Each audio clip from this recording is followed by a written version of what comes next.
buffet 咧就越嚟越普及啦，慢慢已經唔係酒店嘅專利。經過 Weekend Brunch 呢個模式運作咗咁多年之後咧，我相信好多觀眾其實已經都試過市面上好多酒店嘅 brunch 啦。咁當然酒店絕對有佢嘅優勢啦，例如話廚房大啲，可以整多啲唔同菜式俾客人咁，多啲人 serve 你啊咁啦。但係其實一啲非酒店嘅 brunch 嘅出品層面咧，可以專注喺自己餐廳嘅風格同菜式上面。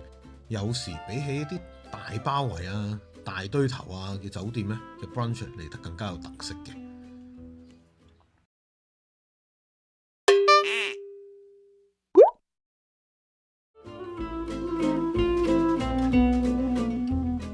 今次我哋去嘅係位於蘭桂坊加州大廈嘅 Aria， 順手試下啲新鏡同埋新肩寶嘛。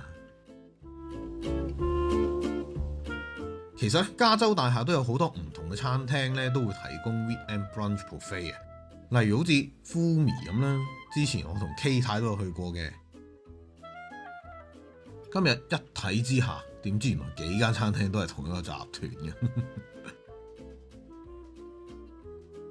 上一次同大家去過 Suma 啦，就係西日 Fusion 嘅。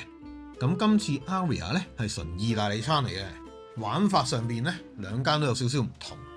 Suma 喺你坐低之後咧，就會成個 menu 上晒俾你試一次先，然後自己想再食啲乜咧，就再落 order 再上咁樣嘅。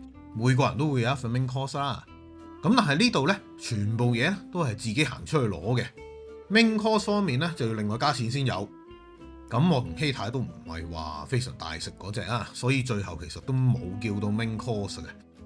不過其實就算你係大食啊，淨係食出邊 buffet 啲嘢咧，都應該夠飽。主菜嗰方面咧，就因應你個人需要睇下 order 唔 order 啦。而 free flow 方面咧，兩間都可以分開每位叫嘅，咁其實就好方便我同好似 K 太呢一種一個唔飲酒，一個係酒痴嘅飯腳組合啦。而時間方面咧，呢度係12點至到3點嘅，咁大家就唔使話急急腳食完就要走咁咯。而且我哋嗰日咧見到咧，佢其實臨到3點咧都唔會話收晒 buffet 台出邊嘅嘢食嘅，好似趕走你咁嘅款，又唔係咁樣嘅。咁呢樣嘢值得一讚嘅。食物嘅選擇係非常之多嘅，立晏其實都有20幾30樣啊，所以你話其實點會唔飽呢？不過如果佢每樣菜式咧都可以加翻個名俾佢咧，就會方便咗好似我呢類對意大利菜唔係好熟悉嘅客戴翻個頭盔先。我對意大利菜唔係好熟嘅啫，所以我啲睇法應該會係一個好普通食客嘅睇法嚟咯。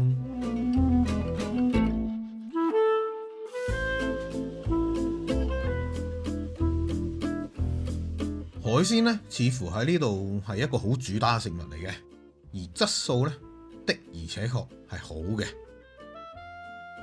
生蠔鮮甜，唔會過鹹，冇乜礦物味，肉質就中性啦，唔係話好爽又唔係好 creamy 嗰隻。咁餐廳冇標明係咩蠔，咁我自己唔係專家啦，所以我就估唔到佢係咩品種嘅蠔嚟啦。到阿拉斯加長腳蟹啦。其實無論咩蟹都好，好多 buffet 都搞到好鹹好鹹，鹹到食唔到嗰隻嘅。但係呢度就絕對冇呢個問題喎。佢嘅長腳蟹咧好鮮甜，肉質飽滿又唔係得個殼，好食。不過之前咧我聽過有其他人介紹話餐廳咧會將啲蟹腳開邊嘅，但係今次我冇咯，所以你睇下我幾咁雞手鴨腳，犀利晒。之後 K 太都忍唔住出手幫我搞添啊！蝦呢，睇個顏色都知新鮮啦，食落都好爽脆好鮮甜嘅。但係豬肉在前啦，啱啱食完蟹腳，呢隻蝦就相對失色咗少少咯。至於龍蝦呢，個樣好對版，白白淨，唔係死死實實灰灰咁，一啖咬落去紮實爽脆。到麵包蟹啦。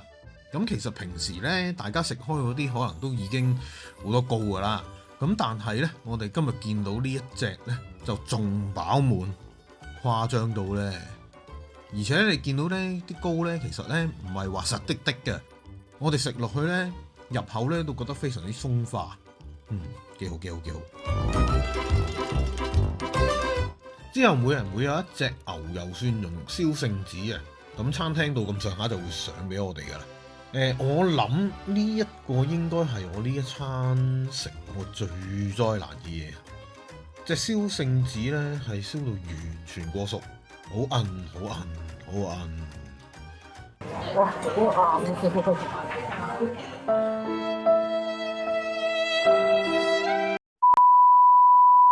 我就覺得呢樣嘢係可惜多過話我去彈間餐廳啦，因為其實食得出嗰個食材其實好新鮮嘅，只不過燒嘅火候真係控制得唔係幾好啫。而講翻轉頭啊，點解我話我唔係話彈間餐廳呢？因為其實呢隻過熟嘅聖子咧已經係我呢一餐食過最差嘅出品嚟嘅，咁所以呢。呢一隻聖子又不足以令我對呢間餐廳有太過多嘅負面評價嘅。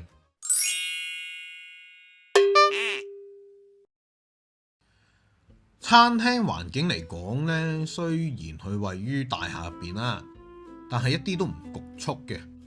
更加因為呢 Aria 係位於24樓啊，咁所以個景其實好開揚啊。不過好可惜，今日呢個露台唔開啊。如果唔係，我諗成個用餐體驗咧會更加好嘅。另外，始終樓底都唔係話算太高啊，人聲同杯碟聲就一定有啲噶啦，唔係話太靜咁咯，熱熱鬧鬧咯。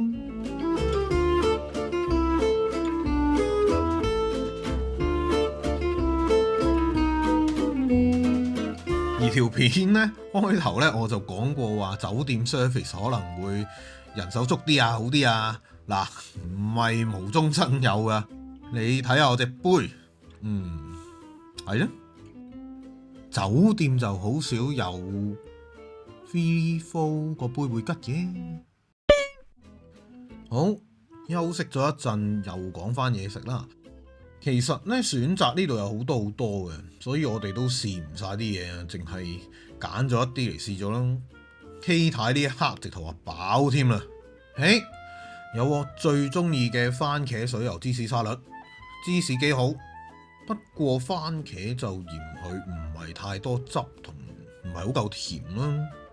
鴨肉醬非常之唔錯，肉感重，唔係太油，唔係太肥膩，啲肉又香。另外試咗幾種菇都好好食啊，千祈唔好漏咗佢啊！如果大家去嘅話，而個雞肉丸個面就稍為乾咗啲咯。另外都仲試咗一啲冷盤嘅，全部都幾好食，唔錯。我唔會讓詳細講啦，有機會自己去試啊。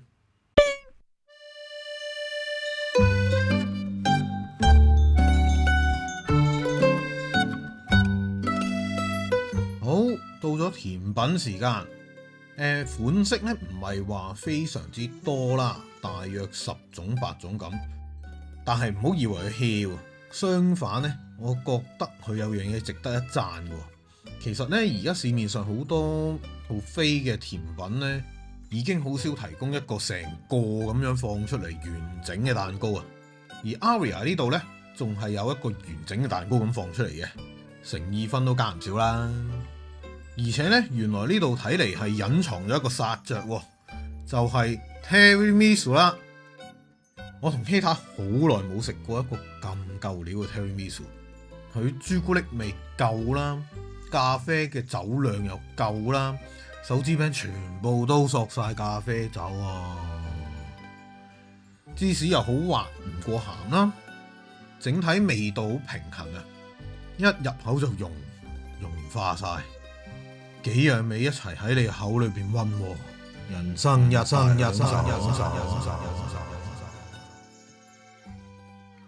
我諗我會為咗呢個 Tiramisu 而翻嚟嘅，希望下次唔好退步就得啦。點解我笑成咁？大家睇下咪知咯。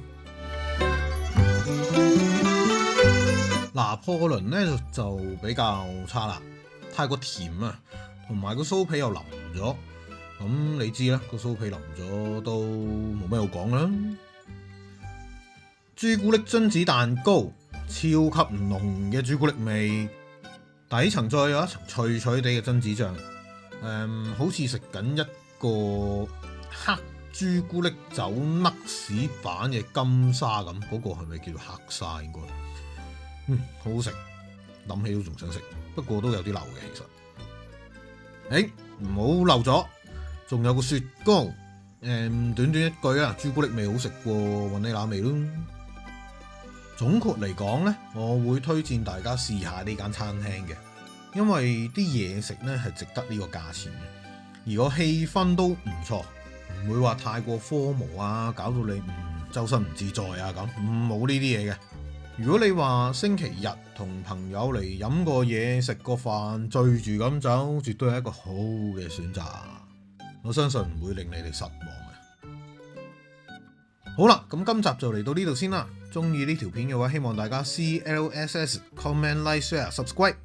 我哋下集再見，拜拜。